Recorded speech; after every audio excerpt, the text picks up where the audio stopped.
What advice would you give to your younger self? To my younger self, don't trust that one dude.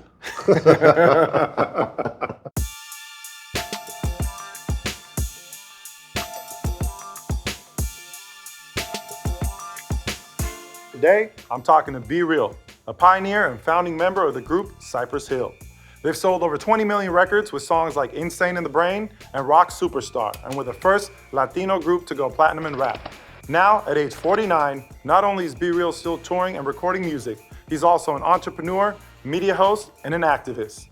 Do you remember what your first hip-hop memory was? It was on 1580 KDOY, it was an AM station, and they were the only ones playing hip-hop music on the radio in Los Angeles, maybe anywhere at the time. They played Run DMC, Here We Go. Here we come, here we come, here we get it, come. Come on everybody, let's all get down. What we have is a brand new sound. I thought, what the is this? This is dope. That was the first thing that like punched me in the face and got my attention. I've heard you say that music has saved your life. Can you just paint the picture of what was going on when Zendog and Muggs kind of pulled you into the group? You know, I started hanging out with gangsters and became a gangster, and you know, I was really running around wild while they were still trying to pursue the passion of getting a record deal. They felt like, you know, it was their duty to come get me out of the neighborhood and get me back on the mic or writing. That definitely saved my life, because the trajectory in a gang, you know, you're either going to prison or in the grave. Music and those guys pretty much saved my life.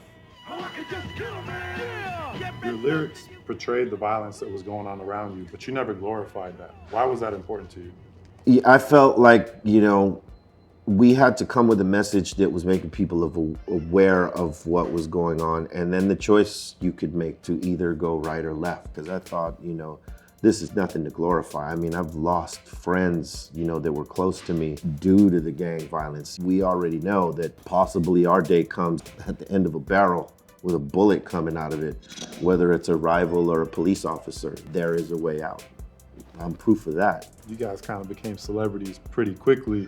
The thing that pushed Kill a Man over the top and gave it extra life and extra boost was the fact that Chuck D and the Bomb Squad were putting together the music for the movie Juice, which was Tupac's first role.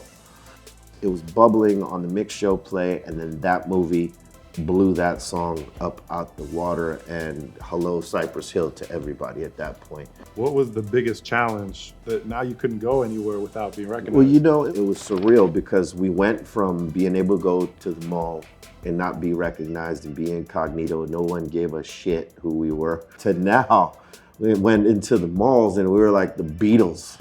I did not realize, you know, what that song would do, what it would do for us, and how it would change our lives.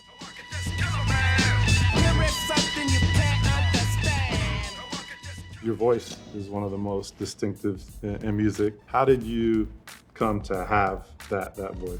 I was rapping in this voice to start, and the guys did not like it at all. They said, you better come up with something where you're gonna be writing raps for Zendog.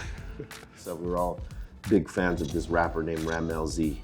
You know, he had this crazy style where he'd be rapping like this and blah, blah, blah, blah, blah, blah, and then he'd come all the way up here. And so I said, okay, I'm gonna try to pitch my voice like him.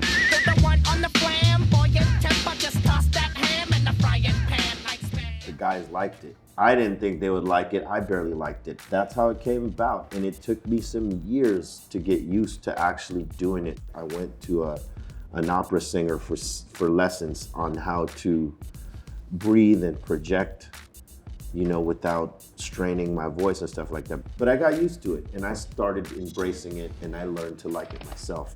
You talked about the Latin influence, and obviously both of you guys speaking Spanish on Latin lingo. Why was that important for you guys?